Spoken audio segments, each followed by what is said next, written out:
12장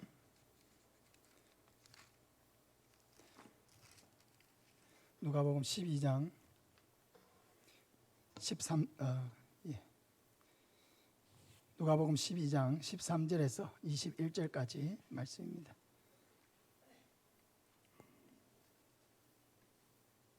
누가복음 12장 13절에서 21절까지 말씀입니다.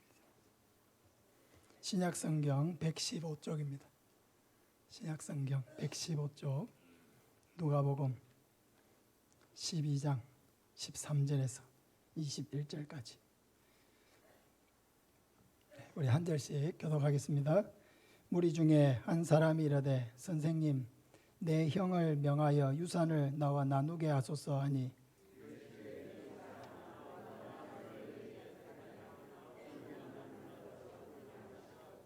그들에게 이르시되 삶과 모든 탐심을 물리치라 사람의 생명이 그 소유에 넉넉한 데 있지 아니하니라 하시고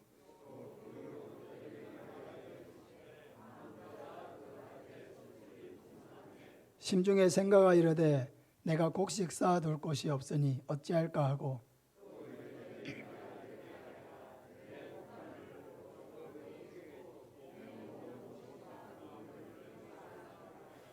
또 내가 내 영혼에게 이르되 영혼아 여러 해 쓸 물건을 많이 쌓아두었으니 평안히 쉬고 먹고 마시고 즐거워하자 하리라 하되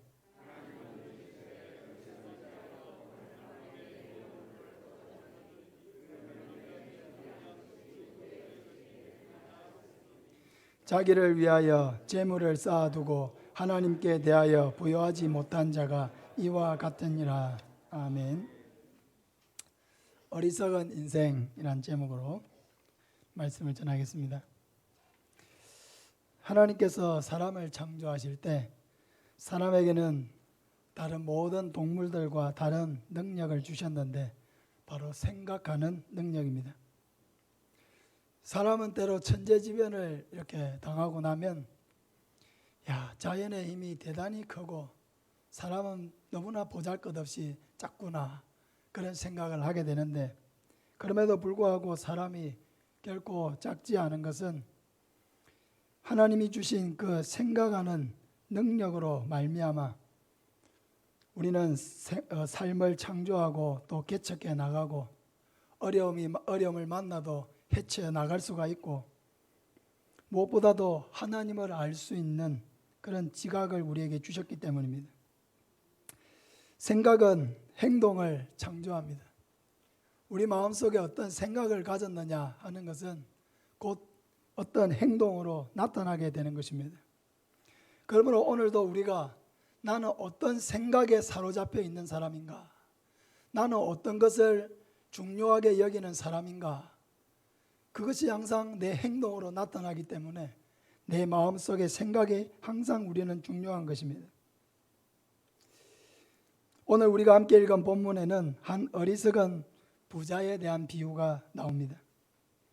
이 부자는 좋은 부자도 될 수가 있었고 하나님께 쓰임받는 부자, 하나님께 인정받는 부자도 될 수 있었는데 그런 사람이 되지 못하고 어리석은 자여 어리석은 부자가 되어버렸습니다.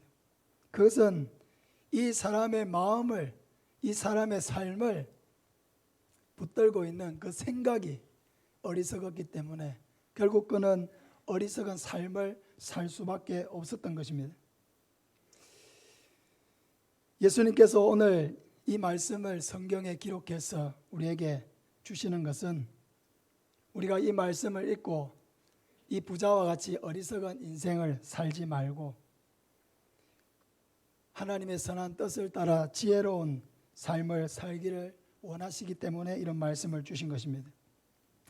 그럼 이 부자는 어떤 어리석은 생각에 사로잡혀 있었습니까? 첫째로 이 사람은 자기만을 위해 사는 인생이 행복하다는 그런 생각에 사로잡혀 있었습니다. 16절부터 보면 또 비유로 그들에게 말하 이르시되 한 부자가 그 밭에 소출이 풍성하며 심중에 생각하 이르되 내가 곡식 쌓아둘 곳이 없으니 어찌할까 하고 또 이르되 내가 이렇게 하리라 내 곡간을 헐고 더 크게 짓고 내 모든 곡식과 물건을 거기 쌓아두리라. 여기 나오는 부자는 올해도 큰 풍작을 이룬 들판을 바라보았습니다. 그리고 마음속으로 생각을 했죠. 저 눈에 있는 곡식을 다 거두어 드린다면 어디에 쌓아두어야 할까? 지금 있는 이 작은 곡간을 헐고 더 크게 짓고 모든 곡식을 거기에 다 쌓아두어야 되겠다. 근데 이 사람이 오직 자기밖에 모르는 사람이었다는 것은 이 짧은 구절에서 계속 반복되고 있는 나라고 하는 단어 때문입니다. 17절에도 내가 곡식을 쌓아둘 곳이 없으니, 18절에도 내가 이렇게 하리라. 내 곡간을 헐고 내 모든 곡식과 물건을 거기 쌓아두리라. 19절에 내가 내 영혼에게 이르되. 이 사람의 삶의 중심은 나라고 하는 것을 알 수 있죠. 나의 행복을 추구하는 것입니다. 이 부자는 자기의 소유에 대한 아주 깊은 애착을 가지고 있었습니다. 그는 이 많은 소출을 보면서 하나님이 나에게 이렇게 많은 복을 주셨으니 가난한 사람들과 나누고 또 어렵게 살아가는 다른 가족들과도 뭔가 나누고 하면서 하나님이 내게 주신 이 풍성한 은혜를 주변 사람들에게 흘려보내야 되겠다. 그런 생각은 하나도 없는 거예요. 오직 자기의 편리와 자기의 안식과 자기의 안전한 미래만을 생각했습니다. 이 사람의 생각 속에는 다른 사람의 행복을 추구하고 다른 사람을 위해 나를 희생한다는 이런 생각이 없는 것입니다. 이 사람은 지금까지 나라고 하는 사람이 존재하기까지 나를 도와주었던 주변 사람들에 대한 감사도 없고 이 모든 풍성한 것을 허락하신 하나님에 대한 감사도 없었습니다. 그는 오직 자기만을 위한 인생이었고 다른 사람에게는 매우 인색한 인생이었습니다. 그러니 그의 마음속에는 다른 사람이 무슨 고통을 당하든지 다른 사람이 어떤 어려움을 겪고 곤란한 일을 겪든지 그런 어려움 따위에는 전혀 아랑곳하지 않고 상관하지 않았습니다. 사랑하는 여러분, 과연 이 사람이 진정한 행복한 사람이라고 할 수 있습니까? 그럴 수 없겠죠.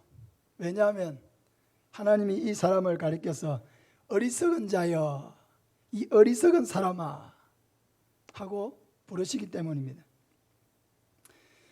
자기밖에 모르는 인생은 하나님의 말씀을 따라서 보면 어리석은 인생입니다. 이 어리석은 부자는 오직 자기를 위하여 쌓아둘 뿐 다른 사람을 위해 뭘 베풀었다는 말이 없습니다. 누가복음 16장에서 우리가 부자와 거지 나사로의 이야기를 우리가 보았지 않습니까?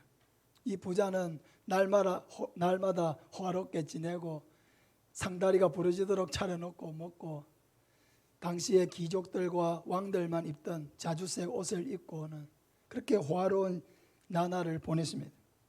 그런데 이 부자는 한 번도 자기 집 앞에서 그렇게 헐벗고 배고프고 자기 먹다가 남은 상에 떨어지는 그 부스러기를 겨우 먹는 그 거지를 위해서 뭘 도와줬다든지 뭘 챙겨줬다든지 집 안으로 좀 들어오라고 했다든지 이런 내용이 전혀 없는 거예요.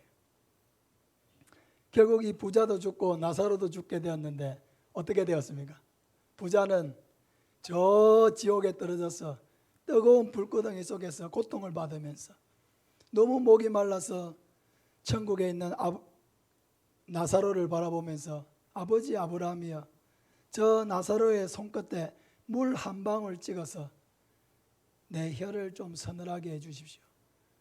그렇게 땅에 살 때는 호화롭게 살고 먹고 싶은 대로 먹고 놀고 싶은 대로 놀고 그렇게 즐기면서 자기를 위해서 살았는데 죽고 나니까 지옥에 떨어져서 물 한 방울을 구걸하는 그런 어리석은 사람이 되고 말았던 것입니다. 사랑하는 여러분, 우리는 이 땅에서 어떤 누군가가 전혀 가족들도 돌보지 아니하고 전혀 주변에 옆에 살아가는 사람도 돌보지 아니하고 오직 자기만을 위해서 산다고 해도 욕하지 않을 수도 있습니다. 대다수는 다 그렇게 살고 있기 때문입니다. 그런데 하나님은 이런 사람에게 분노하십니다. 왜냐하면 그 모든 내가 누리는 모든 것을 주신 분이 바로 하나님이시기 때문입니다. 그래서 하나님은 우리에게 주신 그 물질을 어려움을 당하는 우리의 가족들을 돕고 또 어려움 당하는 우리의 이웃들을 좀 돌아보기를 원하시는 것입니다. 우리에게 주신 그 축복이 내 곳간에만 머물러 있는 것이 아니라 주변으로 흘러가기를 하나님은 원하시는 것입니다. 그래서 하나님은 우리가 오직 우리 자신만을 생각하고 자신의 안위만 생각하고 자기의 미래만 생각하고 그런 어리석은 사람, 이기적인 사람, 자기중심적인 사람이 되기를 원하지 않으시고 내가 풍성하게 나누고 섬길 때에 얼마든지 하나님은 나에게 더 좋은 것으로 채워주신다는 그 하나님에 대한 믿음을 가지고 그렇게 열심히 나누기를 원하시는 것입니다. 오늘 읽지는 않았지만 같은 본문 밑에 33절부터 보면 너희 소유를 팔아 구제하여 낡아지지 아니하는 배낭을 만들라.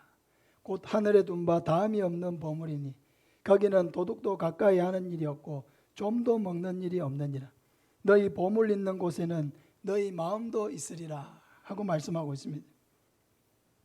이것은 우리가 가난한 자들을 돌보고 도움이 필요한 사람들을 돌아보는 것은 하나님의 뜻이기도 하고 이것이 바로 하늘나라의 보물을 쌓는 일이다 이렇게 말씀하고 있어요. 이 땅에는 도둑이 많죠. 그래서 조심해야 합니다. 근데 하늘나라에는 보물을 쌓아두어도 도둑이 없다는 거예요. 그게 무슨 말일까요? 그것은 우리가 행한 하나님 앞에서 행한 그 모든 일이 하나님 앞에 영원토록 기억하신 바가 된다는 것입니다. 우리가 오직 자신의 행복만을 추구하는 것은 이렇게 어리석은 일이라는 것입니다. 사랑하는 여러분, 다른 사람이 나를 위해서 존재해 주어야 하는 것입니까? 내가 다른 사람을 위해서 좀 존재해 주면 안 되는 것입니까? 다른 사람의 자기의 성공을 위해서 다른 사람을 수단으로 이용해서 그렇게 다른 사람이 내 성공에 기여해야 합니까? 아니면 내가 다른 사람의 성공에 기여를 해야 합니까? 우리는 한 사람 한 사람을 한 인격체로 대하고 있습니까? 자기 생각만 가지고 저 사람은 배우지 못했어, 저 사람은 가난해, 저 사람은 집안이 좋지 않아 하면서 우리의 마음속으로 배척하고 무시하고 그렇게 사람을 대하고 있지는 않습니까? 사랑하는 여러분, 우리는 그 사람이 아이든 노인이든 건강하든지 병들었든지 그 인생을 창조하신 이가 바로 하나님이시라고 하는 생각을 반드시 가져야 하는 것입니다. 나도 내 자신도 다른 사람에게 무시당하는 사람이 되지 않아야 되겠지만은 우리 자신도 다른 사람을 함부로 평가하거나 무시하거나 배척하는 사람이 되어서는 안 되는 것입니다. 하나님은 우리가 한 인생 한 인생 이 땅을 사는 우리의 삶이 고달프고 때로 힘들고 어려울 때가 많이 있지만은 그 한 인생 한 인생을 우리는 소중히 여겨야 될 책임을 가지고 있는 것입니다. 사랑하는 여러분, 가까이에 있는 사람들을 소중하게 여기고 아끼는 사람들이 되시기를 바랍니다. 가족을 사랑하고 가족들을 위해서 기쁘게 자신을 희생하는 사람이 되시기를 바랍니다. 아내를 사랑하시기를 바랍니다. 이것이 자기를 사랑하는 방식입니다. 남편을 존경하시기를 바랍니다. 우리가 돕는 배필의 역할을 잘 할 때 아내도 더욱 빛나게 되는 것입니다. 이 세상은 나 혼자 산다고 행복한 것도 아니고 또 내가 물질을 좀 가졌다고 해가지고 그것이 내 행복과 미래를 보장하는 것도 아니라는 것입니다. 진정한 행복은 우리 자신이 태어나기도 전부터 하나님의 사랑을 입은 자로 태어났다는 이 사실이 귀하고 행복한 것입니다. 그래서 이런 사랑을 받은 자로서 내가 사랑해 줄 수 있는 사람이 있고 도와줄 사람이 있고 행복하게 해주고 싶은 사람이 있는 이런 삶이 행복한 것입니다. 사랑하는 여러분, 자신을 진정으로 사랑하는 사람이라면 하나님을 사랑하고 또 하나님이 내 곁에 두신 그 사람들을 소중하게 여기고 아끼고 도와주는 그런 사람이 되시기를 바랍니다. 두 번째로 어리석은 부자는 물질의 풍요가 내 미래를 보장한다는 어리석은 생각을 가졌습니다. 19절부터 보면 또 내가 내 영혼에게 이르되 영혼아 여러 해 쓸 물건을 많이 쌓아두었으니 평안히 쉬고 먹고 마시고 즐거워하자 하리라 하되, 이 부자는 어떤 생각을 했습니까? 많은 소출을 얻어가지고 자기 영혼에게 이야기를 하죠. 내 영혼아 여러 해 쓸 물건을 많이 쌓아두었으니 평안히 쉬고 먹고 마시고 즐거워하자. 이 얘기가 우리에게 별로 와닿지 않을 수도 있습니다. 우리는 이 부자처럼 뭘 많이 쌓아놓은 적이 별로 없고 뭐 너무 많아서 걱정해 본 일은 없기 때문에 이 이야기가 우리에게 별로 와닿지 않을 수도 있지만 사실 근본적인 생각은 똑같습니다. 우리 마음속에도 그런 마음은 있잖아요. 아유, 한번 돈 걱정 안 하고 살아볼 만큼 좀 많이 있었으면 좋겠다. 이렇게 밖에 나가서 일하지 않아도 될 만큼 좀 많이 좀 내 죽을 때까지 쓸 만큼 그렇게 좀 있었으면 좋겠다.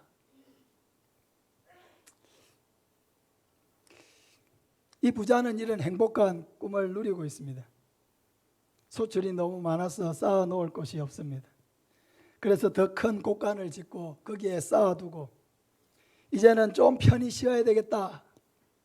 고생하지 않고 이제는 마음껏 하고 싶은 대로 하고 먹고 마시고 즐거워하면서 남은 인생을 보내자. 그런 마음의 계획을 가지고 있습니다. 이 부자의 마음속에는 이 부유함이라 말로 돈이야말로 내가 은행에 저축해 놓은 쌓아놓은 이 많은 돈이야말로 내 생명과 내 미래와 내 안전을 보장한다라고 하는 이런 생각이 그 마음속에 자리 잡고 있습니다. 우리도 비슷하죠. 우리도 왜 마음속에 걱정 없이 일하지 않아도 될 만큼 많은 돈이 있으면 좋겠다는 생각을 해봅니까? 그 돈이 나를 보장한다고 생각하는 것이죠. 하나님이 나와 함께 하시고 나를 붙들어주는 이것이 내 생명과 내 미래를 보장한다고 생각하지 않고 많은 돈이 내 삶을 더 안전하게 하고 내 미래를 지켜주고 보장해 줄 것이라고 하는 생각을 갖는 거죠. 그러니까 이 부자나 우리나 본질적으로는 그 돈에서 안정감을 찾으려고 하는 마음은 똑같은 것입니다. 그러나 이 부자가 전혀 생각하지 못하고 있는 것이 있습니다. 그것은 그 사람의 미래와 생명이 자기 소관이 아니라고 하는 것입니다.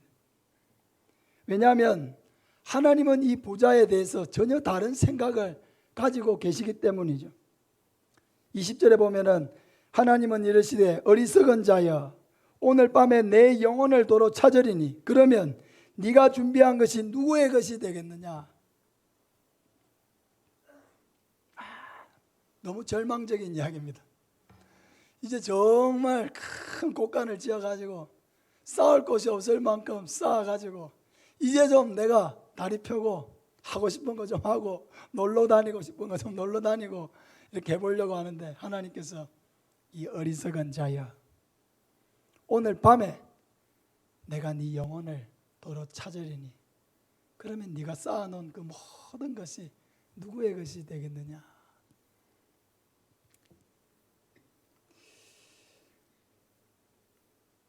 사랑하는 여러분, 참 우리를 생각하게 하는 말씀이 아닐 수 없습니다. 우리는 내일을 계획하고 5년, 10년 후를 계획하지만 그 미래는 내 것이 아니라고 하는 것입니다. 우리가 내일을 살 수 있는 것은 하나님의 은혜와 보호 속에 사는 것이지, 내가 그 내일을 살 것이다, 모레를 살 것이다, 1년 후에도 내가 살아있을 것이다, 어떻게 보장할 수 있습니까? 그러므로 우리에게는 어떻게 보면은 오늘 하루가 내 인생의 마지막이라는 생각을 잊어버려서는 안 되는 것이죠. 여러분이 오늘 이 하루가 내 인생의 마지막 날이다 그러면은 여러분은 무슨 일을 하겠습니까? 나에게 남겨진 시간이 24시간밖에 없다 그러면 여러분 그 24시간 동안 이제 무엇을 할 것입니까? 사랑하는 여러분, 우리의 생명은 우리의 것이 아니라고 하는 것입니다. 내 마음대로 누리고 내 가고 싶은 대로 가고 내 하고 싶은 대로 하고, 여러분 많은 죄가 돈과 시간이 함께 있을 때 이루어지는 것입니다. 어떤 사람은 돈이 있는데 시간이 없어서 죄를 짓지 못합니다. 어떤 사람은 시간은 많은데 돈이 없어서 죄를 짓지 못합니다. 감사한 일이죠. 그런데 시간도 있고 돈의 여유도 생기면 그때부터 우리는 생각이 조금 방탕해지고 조금 쾌락에 빠지고 싶어하고 또 뭔가 이전에는 누리지 못했던 일들을 마음껏 누려보리라 하는 그런 어리석은 생각을 가지는 것입니다. 그러므로 이 부자는 이제 죽고 나면은 쌓아놓은 것이 다 누구의 것이 됩니까? 누구의 것이 되든 자기 것은 아닌 거죠. 이제 내가 평생 모으고 평생 땀 흘려 일하고 해서 쌓았는데 죽고 나면은 이제 내 것은 아닌 거예요. 그러면 여러분, 죽고 나면 내 것이 되지도 않을 이것을 위해서 그렇게 우리는 땀 흘리고 애쓰고 해야 합니까?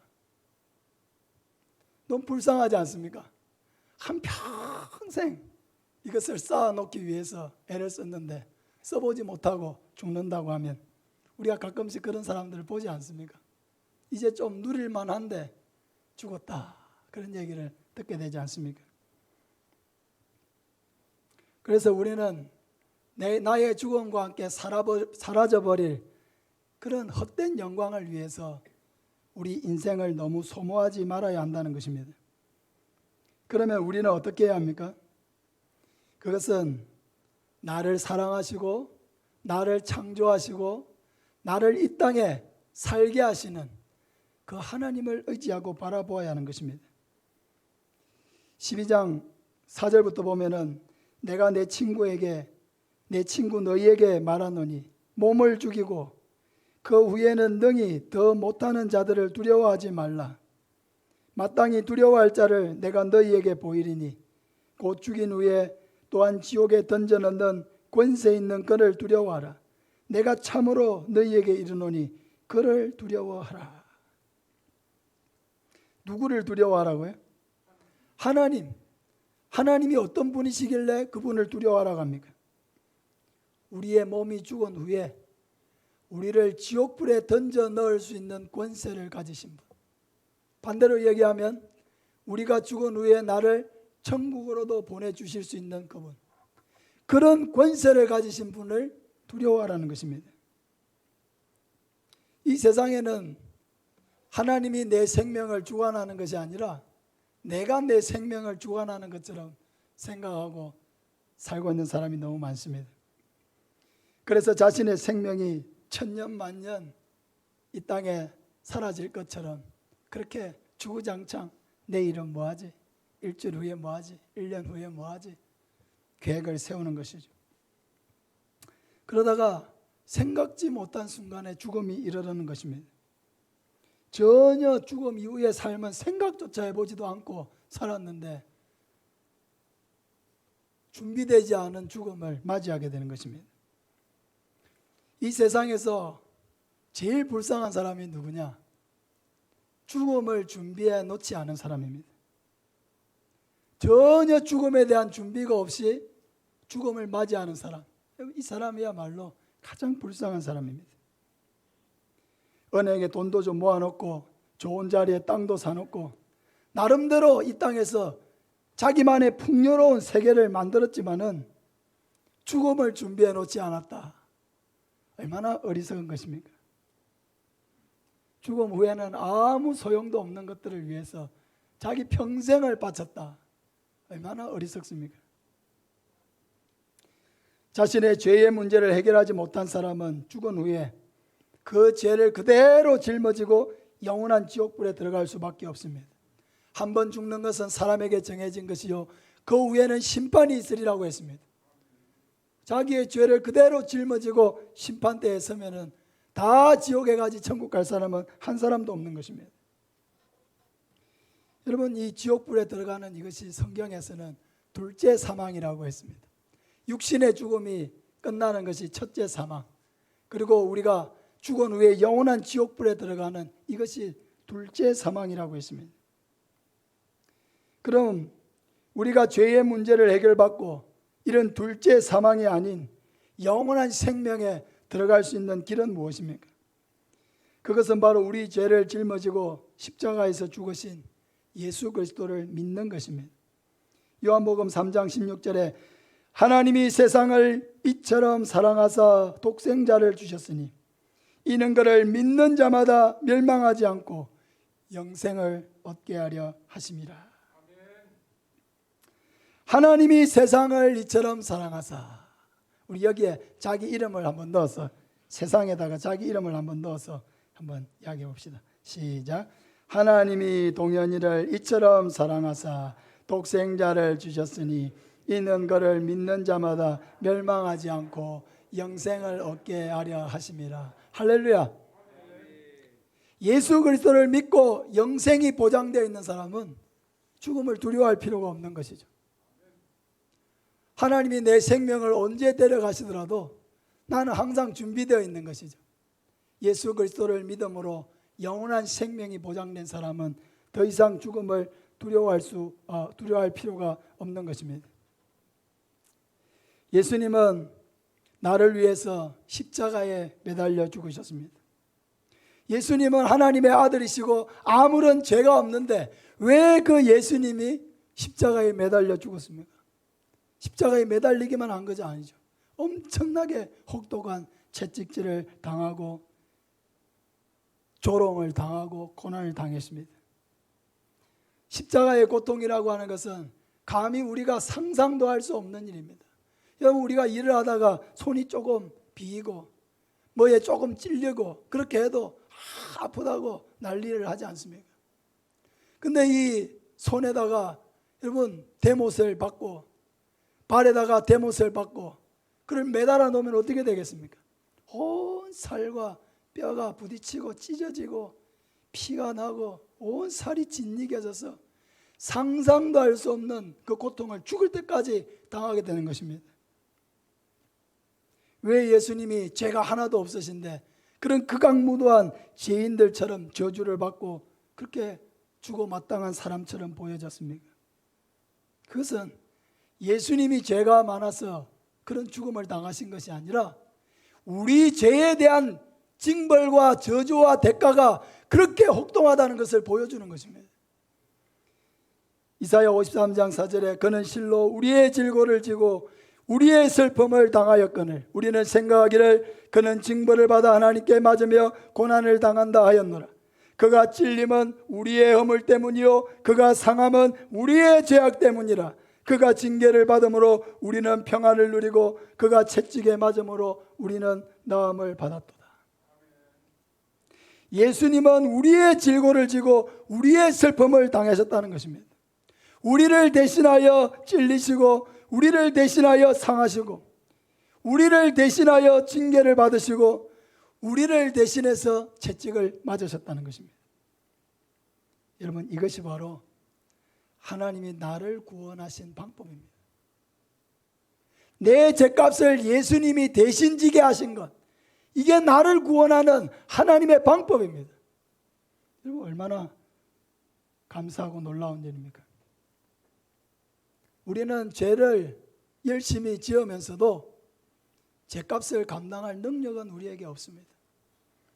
아이들이 학교에 가서 아주 개구장이가 돼가지고 막 의자도 부수고 창문도 깨버리고 친구들도 때려가지고 막 병원에 보내고, 그럼 그 아이가 자기가 그 문제를 해결할 능력이 있습니까?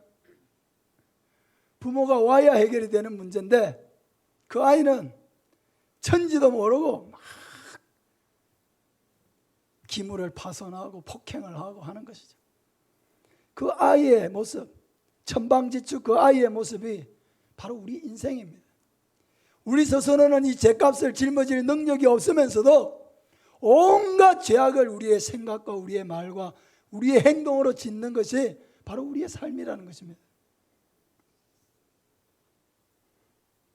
하나님이 조치를 취해 주시지 않으면 우리는 그 죗값을 스스로 감당할 수 없기 때문에 하나님은 예수님에게 내 모든 죗값을 다 짊어지우시고 내가 받아야 되는 저주를 예수님에게 쏟아붓는 이러한 방법으로 하나님은 우리의 모든 죄의 문제를 해결하시고 영원한 천국에 들어갈 수 있는 길을 우리에게 허락해 주신 것입니다.